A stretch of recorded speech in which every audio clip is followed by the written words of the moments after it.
Main stream media के लिए ये सिर्फ एक कार्टून की टी शर्ट या फ्लैग हो सकता है, पर आज की जेन जी के लिए मंकी डी लूफी का जॉली रॉजर कोई फिक्शनल लोगो नहीं है। ये दुनिया के करप्ट सिस्टम के खिलाफ एक एब्सोल्यूट डिक्लेरेशन ऑफ वॉर बन चुका है। पिछले कुछ सालों में चाहे वो इंडोनेशिया का एंटी गवर्नमेंट प्रोटेस्ट हो, नेपाल में पार्लियामेंट को आग लगाना हो, या कल 20 जुलाई को दिल्ली के जंतर मंतर पर नीट पेपर लीक के खिलाफ अपना हक मांगते हुए स्टूडेंट्स का खून बहाना हो, एक चीज कॉमन थी। इन प्रोटेस्टर्स के हाथ में था वन पीस का पायरेट फ्लैग। लेकिन इस फ्लैग का असल मतलब क्या है? अगर लूफी खुद उस जंतर मंतर के प्रोटेस्ट में होता जहां पुलिस स्टूडेंट्स को घसीट रही थी और उनके सपने सिस्टम के पैरों के तले कुचले जा रहे थे, तो उसका रिएक्शन क्या होता? दुनिया को लगता है कि लूफी एक गूफी हंसने वाला कैरेक्टर है, पर हिस्ट्री गवाह है जब ऑपरेशन अपनी हदें पार करता है तो लूफी प्रोटेस्ट नहीं करता, वो सिस्टम का वजूद ही उखाड़ देता है। अगर लूफी 20 जुलाई को जंतर मंतर पर होता तो वो कोई स्पीच नहीं देता, वो पीसफुली मार्च नहीं करता, वो ना ही वो किसी एजुकेशन मिनिस्टर के रेजिग्नेशन के भीख मांगता। लूफी की फिलॉसफी सिंपल है, एब्सोल्यूट फ्रीडम, और जो कोई भी उसके दोस्तों की फ्रीडम या उनके फ्यूचर को चेंज में बांधने की कोशिश करता है, लूफी उसके सिस्टम को जला देता है। अगर वो देखता कि इस देश के स्टूडेंट्स को जिन्होंने सालों तक मेहनत की, उन्हें लाठियों और टीयर गैस से मारा जा रहा है, तो उसे एनीज लॉबी और सोबोडी याद आ जाता। लूफी के लिए ये करप्ट नेता और पेपर लीक माफिया वही सेलेस्टियल ड्रैगन्स है जो एसी रूम्स में बैठकर अपने आप को भगवान समझते हैं। वो बैरिकेड्स तोड़कर सीधा उस पार्लियामेंट के अंदर वॉक करता। अगर उसके सामने हजारों की पुलिस फोर्स होती तो वो हाथ भी नहीं उठाता। एक सिंगल कॉन्करर्स हाकी का बर्स्ट पूरी स्टेट मशीनरी को जमीन पर सुला देता, और उसके बाद जो पंच वो इस करप्ट सिस्टम के चेहरे पर मारता, उसका इम्पैक्ट सिर्फ न्यूज में नहीं पूरी हिस्ट्री के पन्नों में छप जाता। लूफी रेवोल्यूशन प्लान नहीं करता, वो रेवोल्यूशन फोर्स कर देता है। लूफी का रास्ता डायरेक्ट फिजिकल डोमिनेंस का है, पर एनिमे यूनिवर्स में कुछ ऐसी इनकॉग्निटिव एनोमलीज एग्जिस्ट करती है जो सड़कों पर लाठियां नहीं खाती, वो सिस्टम को अंदर से हाईजैक कर लेती है। अगर जंतर मंतर के उस प्रोटेस्ट में ये मास्टरमाइंड्स उतर आते तो दिल्ली का वो पॉलिटिकल लैंडस्केप हमेशा के लिए बदल जाता। The architect of rebellion Lelouch vi Britannia. अगर लीलूश जंतर मंतर पर होता तो वो स्टूडेंट्स को पीछे हटने को कहता। लीलूश के लिए पुलिस या बैरिकेड्स कोई थ्रेट नहीं है, वो सिर्फ मिसगाइडेड पपेट्स है।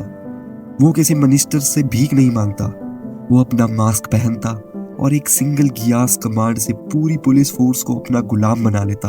अगले 10 मिनट में वही पुलिस जो स्टूडेंट्स को मार रही थी, पार्लियामेंट्स के डोर्स तोड़कर उन करप्ट पॉलिटिशियन को अरेस्ट कर रही होती जिन्होंने पेपर्स लीक करवाया है। लीलूश सिस्टम को डिस्ट्रॉय नहीं करता, वो सिस्टम को हाईजैक करके अपना नया एम्पायर बना लेता है। अगली एनोमली हमारे पास है the shadow executioner light Yagami.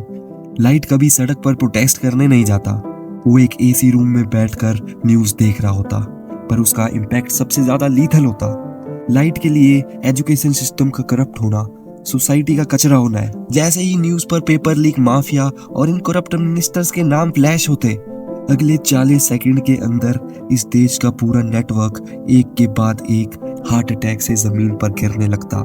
Light system से जस्टिस मांगता नहीं, वो खुद जस्टिस बन जाता है। बिना एक लाठी चलाए पूरा सिस्टम खौफ के मारे घुटनों पर आ जाता।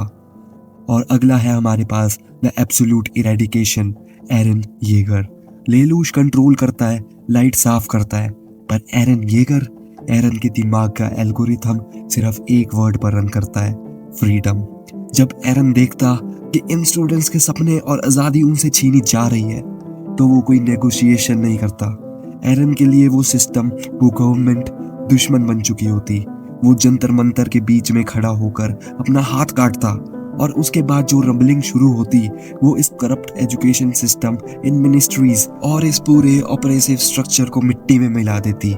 एरन उन्हें बताता कि जब तुम किसी की आजादी छीनते हो तो तुम अपनी आजादी खोने के लिए तैयार रहो। लूफी, लीलूश, लाइट और एरन ये सब फिक्शनल है, पर जंतर मंतर पर गिरा हुआ खून, टूटे हुए सपने और इस देश का करप्ट सिस्टम 100% रियल है। स्टूडेंट्स के हाथ में लहराता हुआ वो जॉली रॉजर फ्लैग सिर्फ एक पॉप कल्चर रेफरेंस नहीं था, वो एक मैसेज था इस सिस्टम को कि हमारी जनरेशन अंधी नहीं है।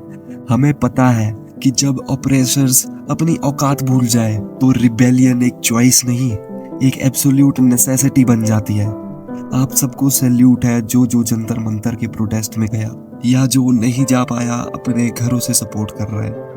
मैं कुछ फैमिली रीजन की वजह से उधर शामिल नहीं हो पाया, पर ट्रस्ट मी, वो गिल्ट मुझे दिन रात सताती है। ना मैं 20 जुलाई की पिछली रात को सो पाया और ना ही उससे अगली रात को। एक अलग सी रेस्टलेसनेस है मेरे दिल में, और ना जाने कितने हजारों लाखों लोगों के दिल में भी जो उधर ना जा पाए। आप सारे हिम्मत मत हारो, पीसफुली अपनी डिमांड्स को रखो, हमारी ही जीत होगी। और जो बच्चे आज तक इन पेपर लीक्स की वजह से सुसाइड करके अपनी जान दे दी और जो परेशान है, उन सब की आत्माओं को ईश्वर शांति दे। May their soul rest in piece.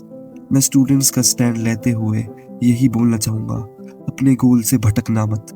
और आखिर में उन लोगों के लिए जो घर पर बैठकर इनका मजाक उड़ा रहे हैं और चश्मा पहने हुए हैं और मजे ले रहे हैं, उनके अंदर एक बेसिक ह्यूमैनिटी खत्म हो चुकी है। उन्हें बस इतना बोलना चाहूँगा। ची गुवेरा का एक बहुत ही फेमस कोट है, if injustice doesn't make you angry, you have already accepted slavery. इनकलाब जिंदाबाद। जय हिंद, जय भारत।